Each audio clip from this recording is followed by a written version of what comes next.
Korupsyon at droga'y nilabanan.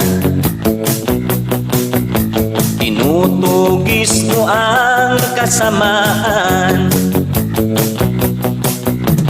Matapang at di sakim, may prinsipyo, may damdamin. Digong kung ikaw ay tawagin, Pangulo ng bansa natin. Digong, Digong,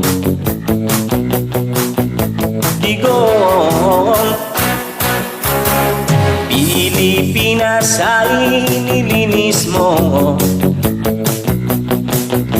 Problema ng bansa'y inayos mo. Tapat kang naglingkod sa bayan.